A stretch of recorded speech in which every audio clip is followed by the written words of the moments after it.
Avertissement, le milieu chaufferie est réservé aux professionnels formés car le milieu est potentiellement dangereux. Il y a un risque d'explosion, d'électrocution, d'intoxication mortelle au CO et de brûlures graves pour l'intervenant.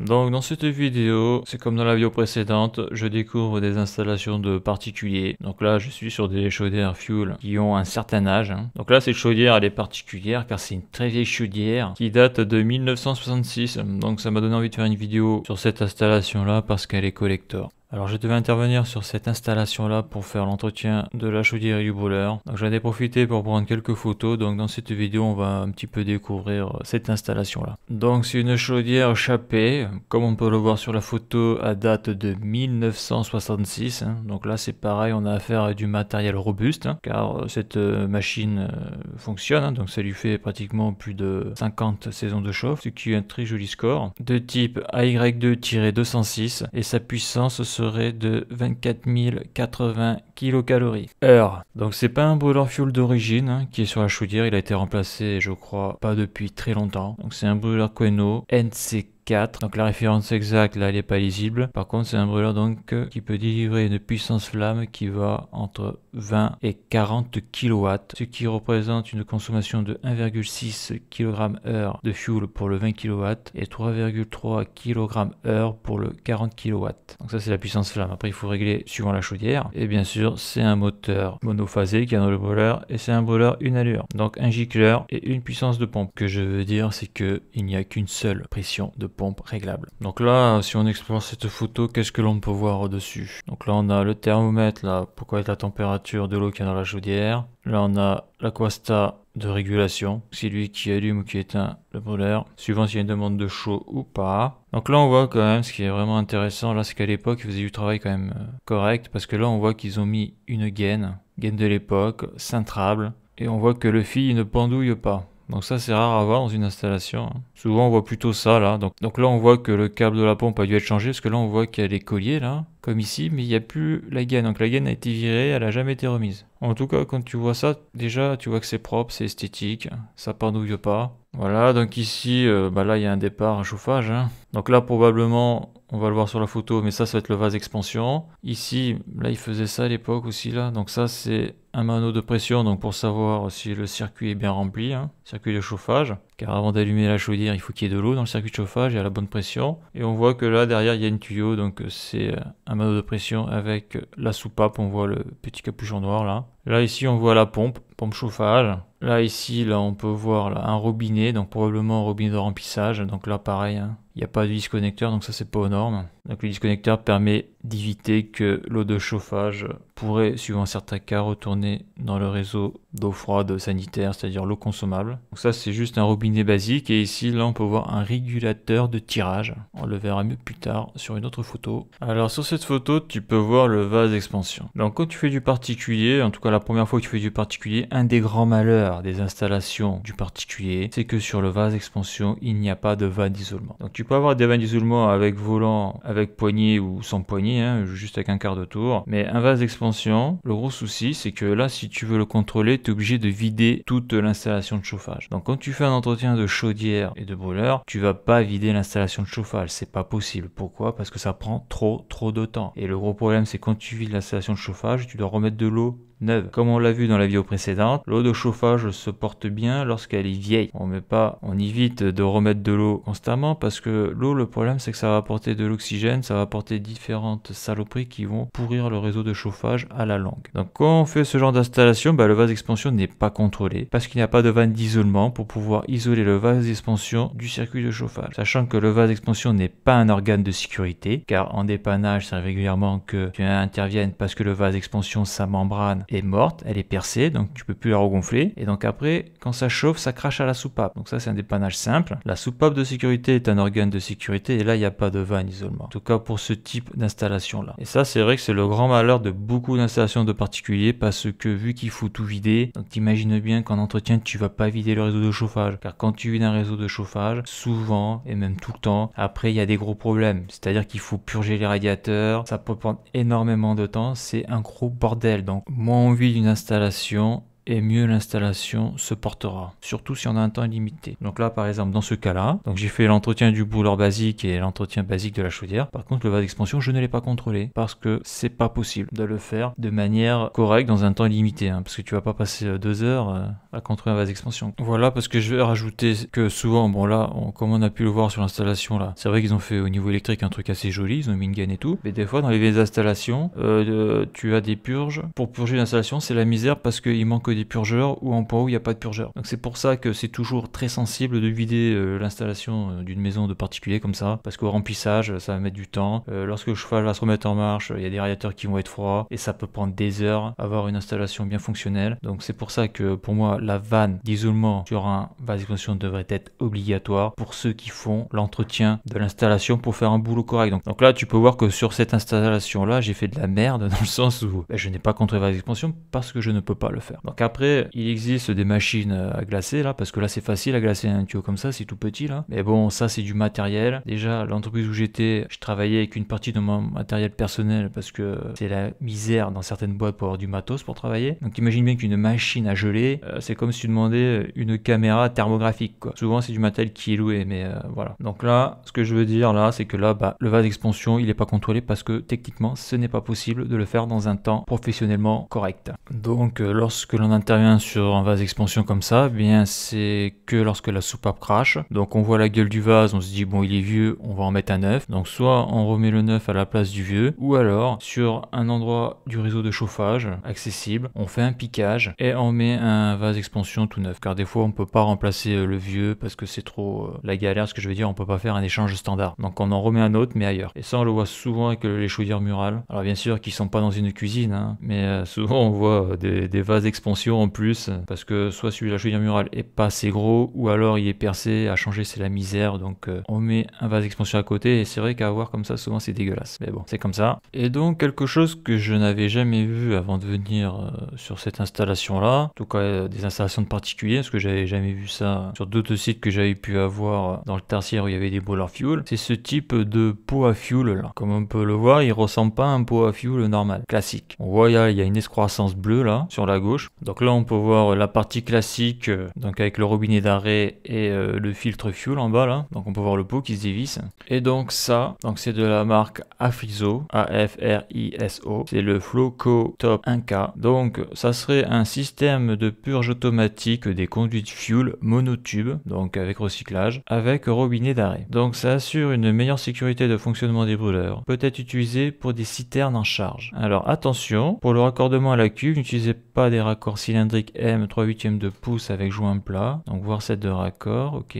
N'utilisez en aucun cas une étanchéité par téflon ou autre produit sur filetage conique. Oui, bon, ça, ok. Donc, il y a un site internet, tu peux aller télécharger sur leur site internet la fiche produit, là, du Flowco Top, la notice, etc. Donc, avant d'aller plus loin, on va jeter un petit coup d'œil sur le Q-Fuel. Donc, on peut voir que le combiné fuel a l'air d'être neuf, donc il a dû être changé il y a pas très longtemps. En tout cas, il n'est pas d'origine, ça c'est sûr. Là, on peut voir le combiné fuel depuis le dessus. Combiné fuel qui peut être aussi une source de panne, comme on a pu le voir sur une de mes vidéos chaud. Donc là, on revient sur la chaudière, ce que je voulais montrer là. Donc ici, là, on a la soupape là. Là, on voit le tuyau qui va ici là et qui crache dans ce petit truc là. Et après, l'eau est évacuée ici. Donc à noter que cette partie-là doit rester ouverte justement pour voir si la soupape fuit. Là, on a un contact visuel avec le tuyau, donc on voit si ça fuit ou pas. Car des fois, là, on a des tuyaux d'évacuation de soupape en dur, ok, mais il n'y a pas possibilité de voir si ça fuit ou pas car c'est un tuyau plein. Donc ça c'est pareil, ça on le voit dans les installations merdiques. Donc ça théoriquement c'est obligatoire. Au moins l'intérêt là c'est que l'on voit si ça goûte ou pas. Si ça goûte c'est qu'il y a un problème. Ça peut permettre aussi de diagnostiquer, en cas de constater, voilà, si le vase d'expansion est mort, et bien ça va pisser ici, quoi qu'il arrive. Et si la chaudière est froide et si ça pisse plus là, ça veut dire que la soupape est bonne et que le vase d'expansion, sa membrane est percée et que il faut le changer. Bon après le vase d'expansion n'est pas forcément percé, il peut être dégonflé, ça dépend de l'âge qu'il a aussi. Mais voilà, ça permet d'aider au dépannage. Donc à noter ici, là, on commence à voir le clapet de tirage là, qui est sur le conduit là. Donc là on peut voir le clapet de tirage, quoi, le régulateur de tirage depuis un autre angle. Et on voit que juste en dessous, il y a la canne de ma mallette de combustion. Donc à noter qu'il faut toujours avoir une visseuse avec des fourrés, des mèches fer, parce que des fois le trou du conduit est trop petit. Donc il faut percer le conduit pour pouvoir mettre sa canne de combustion, quoi, pour faire la combustion. Voire même des fois il n'y a pas de trou du tout, j'ai déjà vu. Donc visseuse obligatoire avec les mèches fer obligatoires.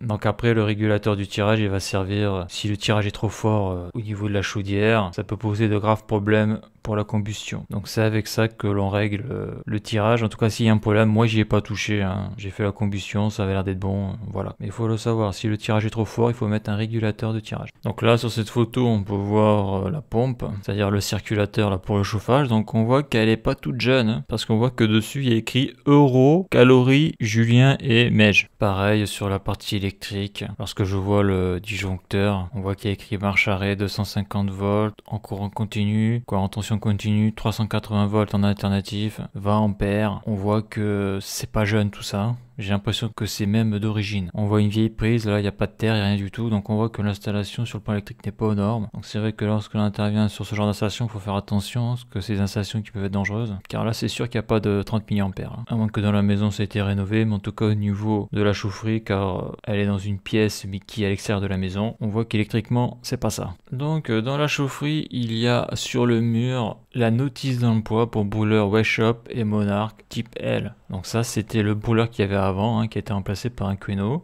NC4 beaucoup plus récent. Donc là il y a des trucs qui sont intéressants dans cette documentation, je vais la lire. Donc le brûleur est conçu pour la combustion de fuel domestique d'une viscosité max de 1,8 à 20 degrés. Le brûleur est entièrement automatique et fonctionne selon le principe de la pulvérisation sous pression. L'allumage, la mise en service et le contrôle de la flamme se font automatiquement, réglés par le programme du coffret de sécurité. La régulation de puissance du brûleur se fait par thermostat pour les chaudières à eau chaude ou pressostat pour les chaudières à vapeur. Car à l'époque, oui, il y avait du chauffage par chaudière à vapeur. Bon, ça c'est fini ça. Ces derniers commandent la mise en marche et l'arrêt du brûleur ou des gicleurs pour les brûleurs à plusieurs allures en fonction de la puissance demandée. Un interrupteur de sécurité est à prévoir à l'extérieur de la chaufferie. Donc là, important. L'évacuation du fuel ou de l'huile par les égouts est strictement interdite. Donc ça n'a pas changé ça. L'installation est à mettre en service lors du remplissage de la citerne à mazout et lors du nettoyage de la cheminée. Oui, ça il faut jamais l'oublier, lorsque l'on fait un remplissage de la cuve fuel, eh bien, il vaut mieux laisser le brûleur à l'arrêt toute la journée, parce que si la cuve fuel est dégueulasse, au fond, il y a des dépôts, il y a des bouts, et bien lorsque le gars remplit, il remplit sous pression, là, donc ça débite, hein, avec son camion là, il soulève toute la merde, et si le brûleur fonctionne, eh bien ça peut colmater tous les filtres. En tout cas le filtre du pot fuel, donc ça va provoquer des dysfonctionnements. L'installation doit être révisée au moins une fois par an par un service technique compétent. Ok.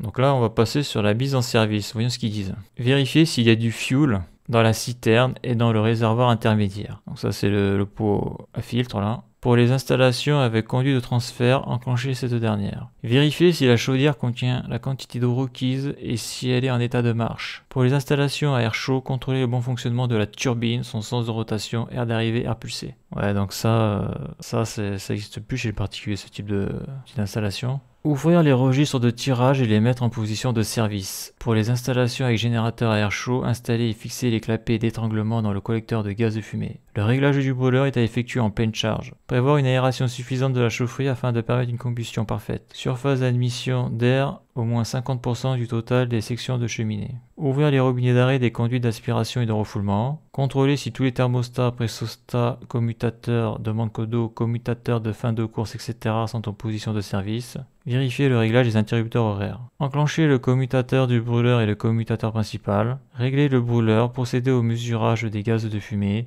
Les mesurages des brûleurs à 2 allures sont à faire en charge partielle et en pleine charge. Les moteurs à pailler lisse sont agressés tous les 3 à 4 mois avec de l'huile froide neutre, c'est-à-dire sans résine et sans acide. Les moteurs à palier à billes ne nécessitent pratiquement aucun entretien. Donc là on est sur des paliers à billes. Fonctionnement et dérangement. Après l'enclenchement du courant, il y a préallumage. Le moteur démarrant en même temps que la pompe et que le ventilateur pour la préventilation. Donc là on est dans la séquence de démarrage du brûleur. Et d'un brûleur fuel, parce que pour le gaz c'est différent. L'arrivée du combustible se fait 5 à 15 secondes après le préallumage. Si le combustible ne s'enflamme pas, le coffret de sécurité se met en position de verrouillage après le temps de sécurité prévu. Pour la remise en service, il y a lieu de déverrouiller le coffret de sécurité à l'aide du bouton de déverrouillage. Cette opération est éventuellement à répéter 2 ou 3 fois à des intervalles d'environ 4 à 5 minutes lors de la première mise en service. Voilà, parce que quand le coffret se met en défaut, ce type de coffret là, donc comme le fonctionnement à l'intérieur, il y a un truc thermique là, il faut attendre que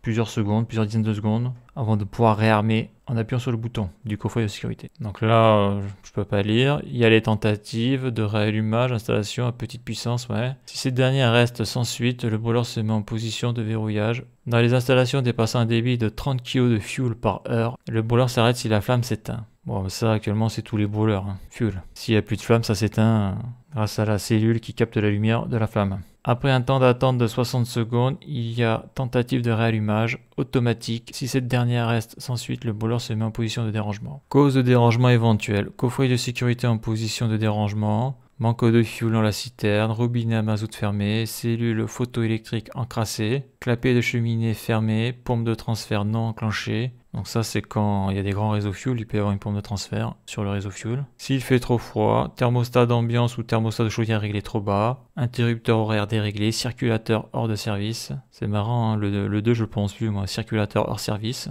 Panne de courant, commutateur principal, fusible, ok. Si le brûleur ne se met toujours pas en marche, avertir le service d'entretien Monarch le plus proche. Ouais, donc ça, c'est doc, c'était vraiment réservé pour le particulier parce que là, ils disent d'appeler un technicien de maintenance pour le dépannage. Mise hors de service, déclencher le commutateur du brûleur, déclencher l'interrupteur principal pour toute intervention majeure, travaux sur brûleur ou chaudière ou mise hors service. En cas de danger ou d'incendie, déclencher le commutateur de sécurité, fermer les robinets de désamorçage et les robinets d'arrêt des conduites fuel. En cas d'incendie, utilisez uniquement du sable ou de la pyrène. Donc la pyrène c'est interdit, hein, je crois que c'est un polluant. Et d'ailleurs il me semble que la pyrène c'est interdit parce que c'est un cancérigène, mutagène, reprotoxique.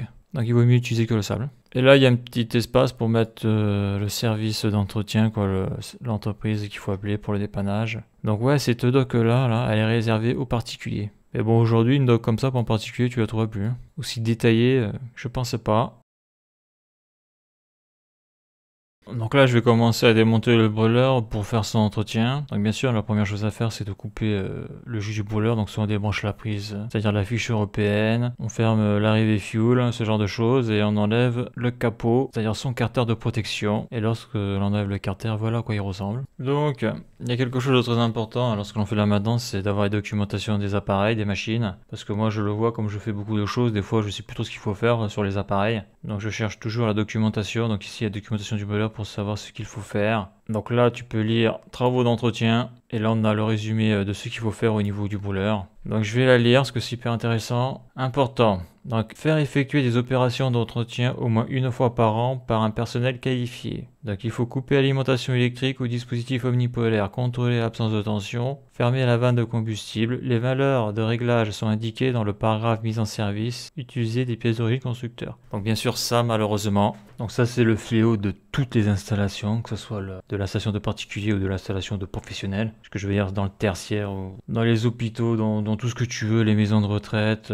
c'est que théoriquement, lorsqu'une installation est mise en service, tu dois avoir dans le quai de chaufferie, en tout cas la documentation, avec à l'intérieur les valeurs de mise en service, c'est-à-dire les valeurs de réglage du brûleur, etc. Donc ça permet de voir que lorsque l'installation est neuve, ces paramètres de fonctionnement, j'ai envie de dire, optimal. Donc ça, bien sûr, tu l'as pas, ça. Alors, il y a des installations où ça doit se trouver, mais ça va être une installation 1 sur 30, probablement. Donc là, quand tu arrives, il n'y a rien au niveau des valeurs de réglage qui ont été effectuées lors de la mise en service originelle. Donc nettoyage, accès commun à la patine. Donc il faut desserrer de 5 tours les 4 vis de fixation de la patine sur le carter, déboîter la patine et la tirer à soi jusqu'à dégagement complet de la ligne du gicleur. Donc là, si tu veux accéder au gicleur, il faut tout tomber, donc on le verra après en photo. Suspendre la patine au carter, il existe 2 options, voire photo. Donc là on a la photo là, donc tu démontes les 4 vis là, et après tu as un truc pour attacher ton brûleur, tu sors tout le brûleur et tu le mets là. Donc ça, dans les gros brûleurs, c'est pas comme ça. Hein. Tu sors juste cette partie-là. Là. Mais là, comme c'est des brûleurs qui sont petits, qui sont pas lourds,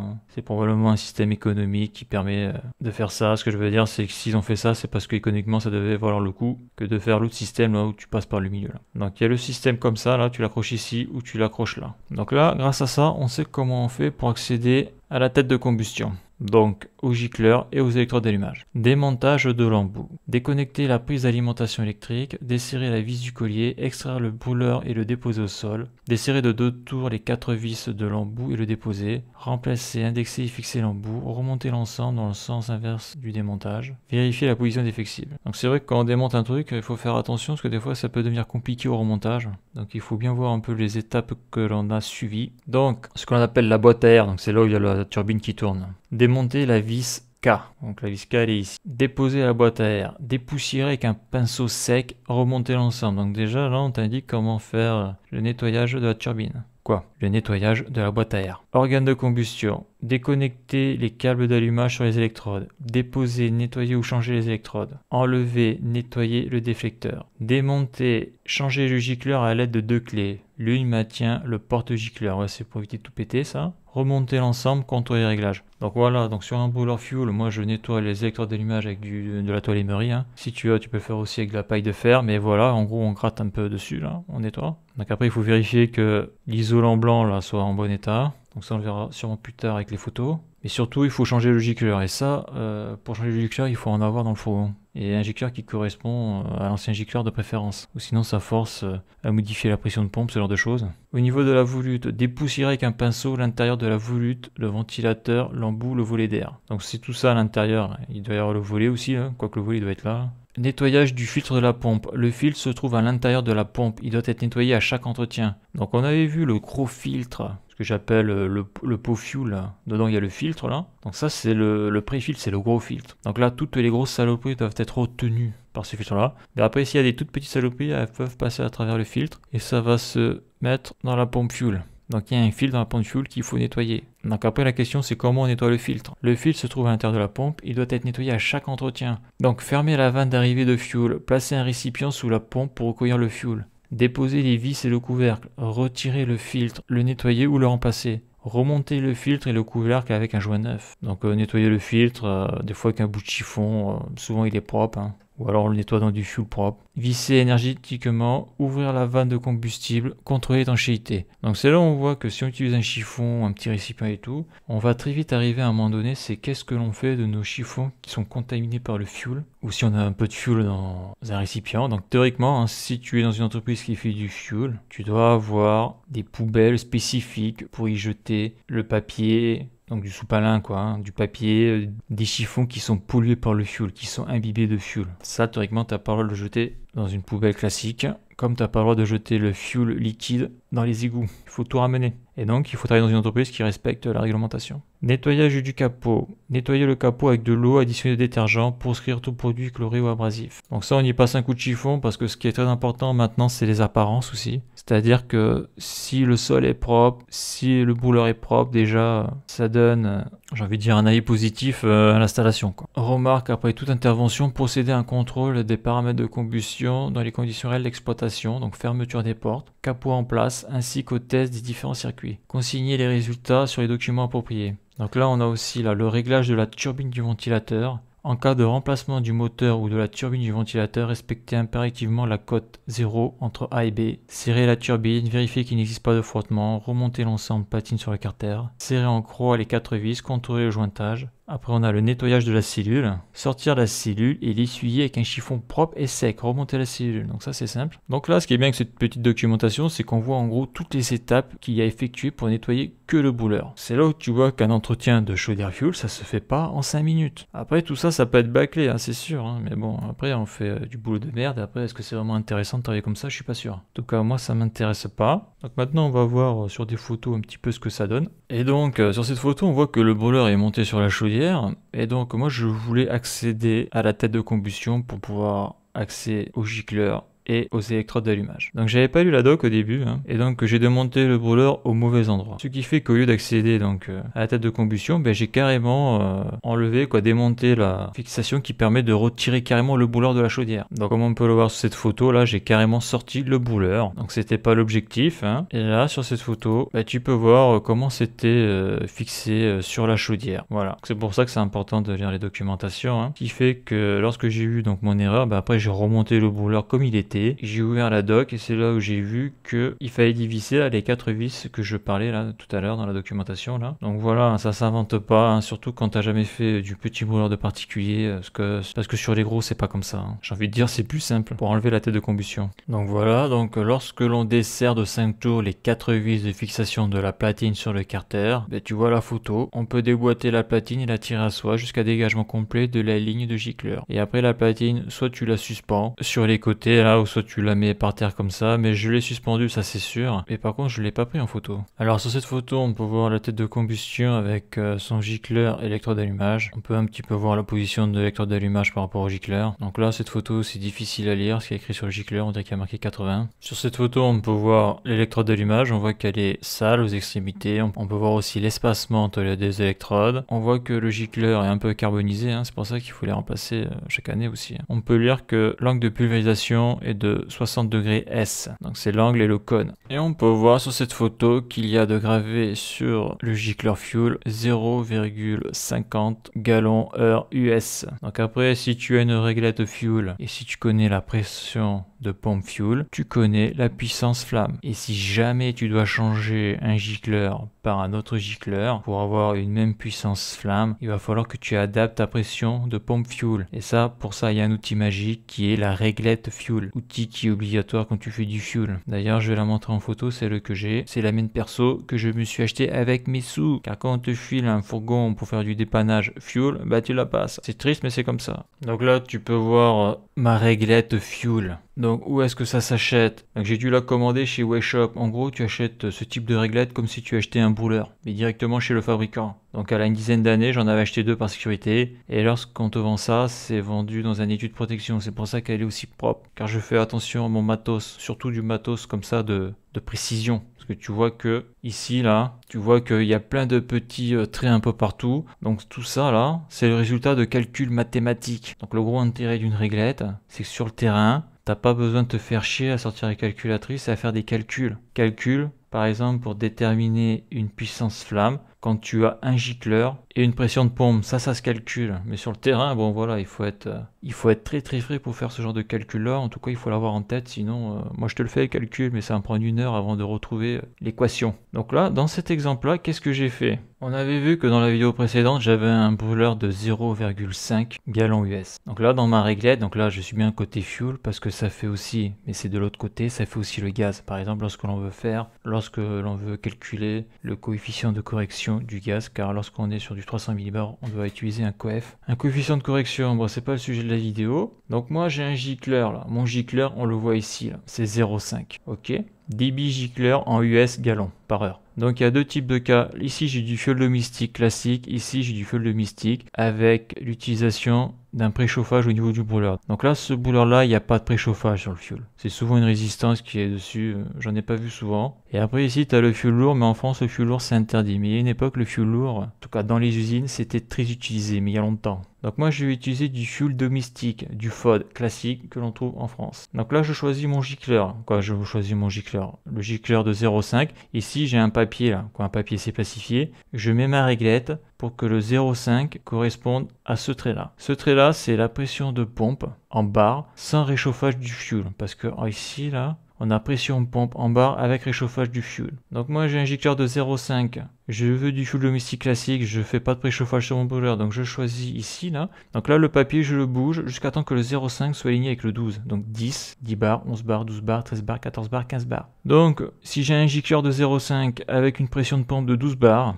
et ici, là, j'ai la puissance chaudière Q en kilowatts. Sachant que quand tu bouges le papier, tu as tout qui bouge là, au niveau des petits traits là. Car comme j'ai dit, ces petits traits avec les chiffres qui est au-dessus, c'est le résultat d'une équation, de plusieurs équations mathématiques. Hein. C'est comme une calculatrice, sauf que tu fais pas les calculs, tu as juste à tirer ça. Là. Et donc, avec un gicleur de 0,5, avec une pression de pompe fuel à 12 bars sans préchauffage du fuel, pour une puissance flamme de 100%, ici, là, le 100, là, donc j'ai 20 kW, 21, 22, 23, là, ici, j'aurai 24, 25 kW au niveau de la puissance flamme. Sachant que si j'ai un rendement de 90%, eh bien, je vais passer 22 kW dans la chaudière, et si le rendement baisse, si j'ai un rendement de 80%, je vais passer que 19 kW dans la chaudière. Donc quand je dis passer dans la chaudière, c'est un peu au niveau de l'eau. Donc avec un gicleur de 0,5, une pression de pompe de 12 bars sous du fuel domestique sans préchauffage, ça me fait donc un dB fuel Donc je l'ai en kg/h en litres-heure. Ça me fait du 2,1 kg/h ou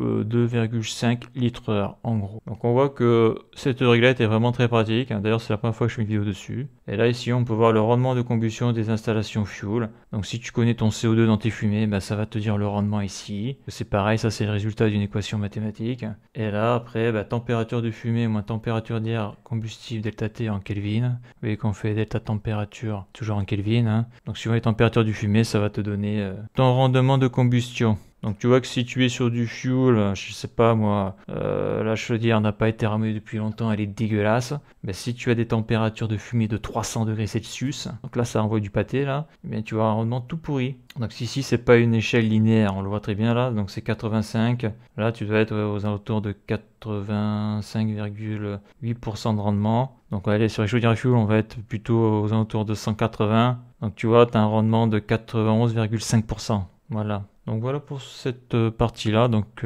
la réglette fuel pour moi est indispensable parce que je vois pas comment tu peux faire un remplacement de gicleur par un autre gicleur si t'as pas ça. Hein. Parce que bon, travailler au pif c'est pas bon hein, dans ce milieu-là. Donc si tu veux te la procurer, bah écoute, contacte Weshop, ils en vendent, je crois que ça coûte 15 € la réglette, c'est pas donné, mais bon voilà, c'est solide et ça fait le taf. Alors sur cette photo, on peut voir à gauche le petit écran là qu'il y a sur le coffret de sécurité, car c'est un brûleur moderne, hein. Et au milieu on peut voir la pompe fuel, donc c'est là on règle notre pression de pompe, si jamais il faut la régler, par exemple si on a changé un gicleur avec un autre gicleur plus petit ou plus grand, donc pas avec le même gicleur. Et c'est là où on branche le manomètre pour contrôler la pression et le vacuomètre pour contrôler que l'aspiration se fait correctement dans la ligne fuel. Ce que je veux dire, c'est entre la pompe et la cuve fuel. Donc c'est une pompe Danfoss BFP 21L3. À noter que j'ai fait une vidéo dessus, quoi pas sur celle-là, mais sur le remplacement d'une pompe fuel HS et d'un combiné fuel complètement bouché. Donc c'est la vidéo Show 216. Donc tu marques Show 216 sur le moteur de YouTube et tu tombes dessus directement.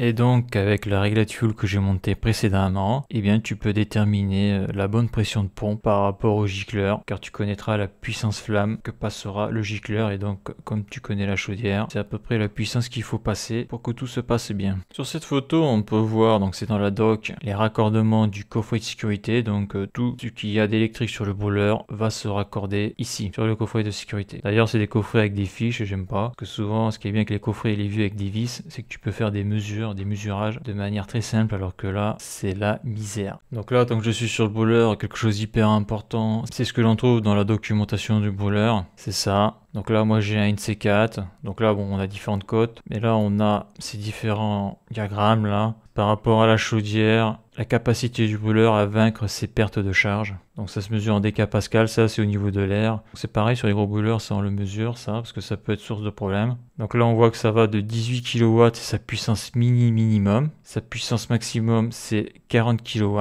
Donc ça c'est pour le NC4 R101A. Et là on a le NC4 H101A. Donc celui-là que j'ai, je sais plus c'est lequel. Mais bon, voilà, on voit donc le domaine de fonctionnement du brûleur. En dessous, ça va déconner. Au-dessus, ça va déconner aussi. Donc, entre 18 et 40 kW. Et on voit qu'au niveau de la pression, donc sa capacité à vaincre la pression qu'il y a dans la chaudière, donc la pression foyer, les pertes de charge qu'il y a dans les conduits d'évacuation du fumée de la chaudière, tout ça, on peut aller jusqu'à 10 décapascal. Donc ça veut dire que s'il y a trop de pertes de charge, eh bien le brûleur il sera pas capable d'avoir une bonne combustion. Donc ça se mesure pour savoir si on est dans les clous. Il faut de l'appareillage spécifique pour mesurer des pressions extrêmement faibles, car on peut voir que 10 décapascal, c'est 1 millibar. Donc 1 millibar, c'est pas avec ton mano que tu vas mesurer ça, c'est avec des manos très spécifiques, ou alors avec des colonnes d'eau. Donc voilà. D'ailleurs sur mes très vieilles vidéos, je faisais ce genre de mesures. On peut voir aussi sur la documentation, c'est ce qui est le plus important, j'ai envie de dire, quand on découvre le brûleur, parce que la mise en service a été faite, donc si le brûleur marchait, tout ça, ça va être bon. C'est qu'ici, là, avec les références du brûleur, donc le NC4 R101A et le NC4 H101A, ici, on a donc les gicleurs qui sont conseillés. Donc là, mon brûleur, il était non préchauffé au niveau des lignes gicleurs, donc celui-là que j'ai, c'est le N104 H101A. Car on voit que celui-là, là, le R101A, il est préchauffé. Donc d'accord. Donc je ne savais pas, je me souvenais plus, hein. C'est le NC4 H101A. Donc on voit vraiment l'importance des documentations. Donc là en plus, théoriquement aussi, on doit avoir le cône de gicleur préconisé. Donc là je le vois pas. Après j'ai pas pris la doc entière hein, en photo. Et on voit que le condensateur fait 4 microfarads. Je dis ça parce que justement dans la vidéo précédente, le condensateur était HS et je crois qu'il faisait 5 microfarads de souvenir. Donc sur cette photo on voit différents éléments intéressants. Donc là on voit le transformateur haute tension, c'est ce qui permet d'envoyer la haute tension dans les deux électrodes de l'allumage et de faire l'arc électrique. Donc ici là on a la ligne fuel là, donc en sortie de pompe fuel ça arrive ici là, dans la ligne gicleur. Là on voit le réglage de la cote Y, donc ça c'est le réglage pour la tête de combustion, pour faire le réglage de l'air primaire et de l'air secondaire. Là on voit qu'il est sur 0,5. Ici là on a la cellule optique, d'après la doc c'est la QRB1. Et ici là c'est un réglage manuel pour la quantité d'air que l'on fait rentrer donc dans le brûleur pour que la combustion soit bonne ou pas. Donc la combustion ça se règle avec la cote Y et puis ça. Et la mètre de combustion, car sans ça on peut rien faire. C'est pour ça que c'est très important de protéger sa mètre de combustion des suies en utilisant l'appareil optionnel qui permet cette protection. Ça évite de se faire chier avec la pompe à smoke. D'ailleurs j'avais fait une vidéo dessus et ça fait partie de mes premières vidéos sur ma chaîne. Donc voilà, donc une fois que l'entretien du brûleur est fait, il faut faire l'entretien de la chaudière. Donc la chaudière, j'ai pas pris de photo. Il faut le matériel spécifique, aspirateur, brosse, voire des écouvillons suivant ce qu'il faut faire. Donc le problème avec les écouvillons, c'est qu'il les faut de différentes tailles. Sinon ce que l'on fait, ça sert à rien. Et après, oui, je l'ai pas dit, mais lorsque l'on fait de la chaudière fuel qui est dégueulasse, il vaut mieux avoir une combinaison blanche. Parce que sinon ton bleu, tu vas avoir de la suie partout et tu vas dégueulasser après ton fourgon. Donc ouais, la combinaison blanche pour de la chaudière dégueulasse, c'est obligatoire aussi. Donc c'est des combinaisons jetables, ça coûte 8 € la combinaison. Mais il n'y a pas le choix. Il n'y a pas le choix, et encore plus quand c'est toi qui fais la lessive. Donc après, on remet tout en marche.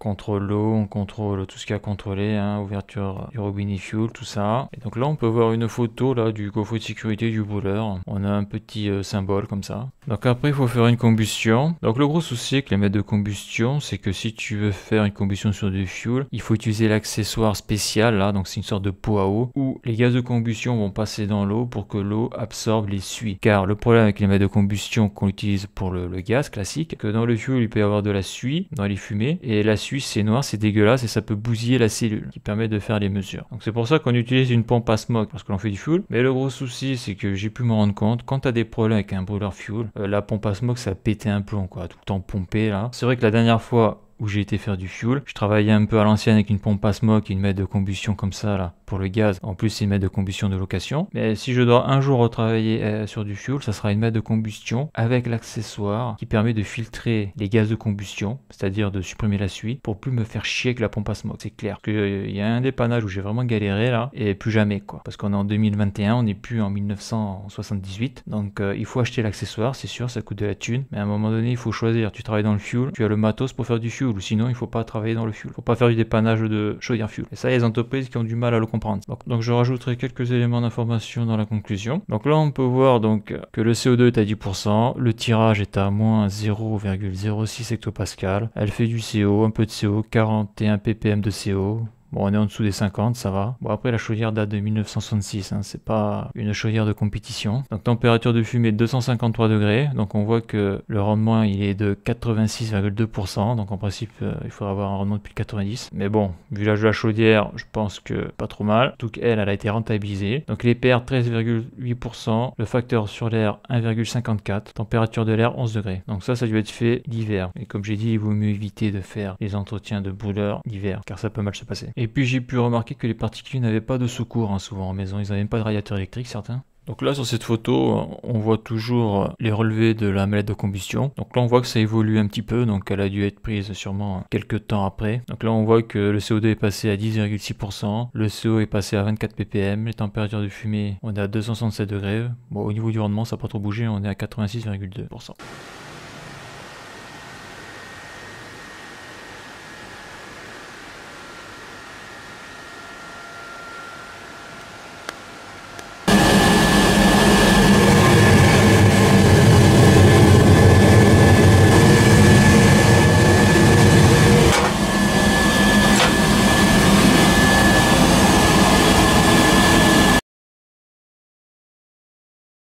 Donc en conclusion, comme j'ai dit dans la vidéo précédente, je découvre le milieu du particulier, car avant j'en faisais jamais. Je faisais des interventions que dans le milieu professionnel, donc les clients B2B, là c'est des clients B2C. Et le truc c'est que le fuel c'est sale, donc t'as beau faire ce que tu veux, mais tu vas t'en mettre sur tes chaussures de sécurité, ton aspirateur il sera dégueulasse, même si tu le nettoies, il y aura toujours de la suie dessus, qui fait que quand tu fais du fuel, et si jamais tu dois faire du gaz, par exemple de la chaudière murale chez le particulier, eh bien il ne faut jamais utiliser un aspirateur qui a servi à faire du fuel pour faire de la chaudière murale. Je l'ai fait une fois je le referai plus parce que tu salis. Et quand tu salis dans un milieu professionnel en B2B, ça peut passer. Mais quand tu salis chez un particulier, tout de suite, ça le fait pas du tout. Que la Suisse, c'est sale, c'est la misère à enlever. Donc ce que je veux dire par là, c'est que si t'as pas le matos spécifique pour faire du fuel, eh bien, il faut faire que du fuel. Il faut surtout pas faire du gaz, en tout cas à l'intérieur d'une maison, d'un appartement. C'est-à-dire qu'il faut un aspirateur dédié pour le gaz et un aspirateur dédié pour le fuel, sachant que les deux il faut pas les mettre en contact parce que comme j'ai dit, le fuel c'est vraiment dégueulasse et que toutes tes affaires qui seront en contact avec le fuel vont être contaminées par la suite, sachant qu'en plus tu sens le fuel. Je dis ça parce que ça m'est arrivé une fois là, tu peux avoir des particuliers hyper agressifs parce que par exemple, moi j'ai déjà vu le cas, tu vas chez un client, tu es le 7e technicien qui passe de ta boîte là et le client en peut plus et donc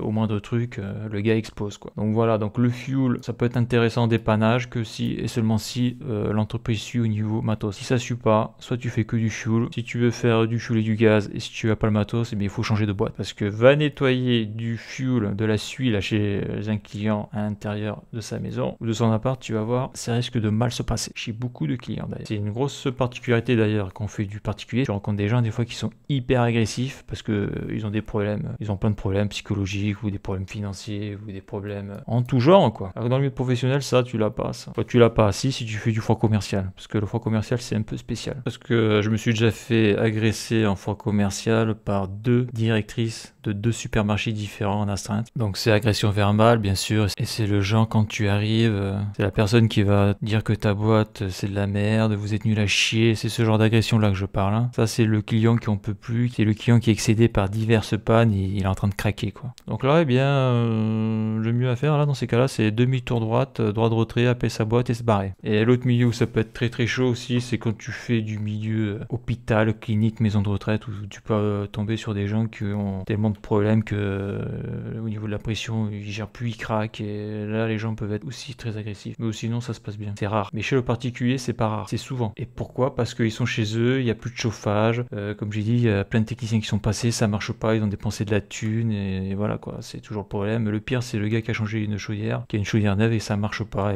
Et là pour le technicien qui arrive, c'est le drame. Je veux dire, ce qui va être très mal accueilli. C'est ce que j'ai pu constater sur le terrain. Donc voilà pour cette vidéo et la suite dans le prochain épisode.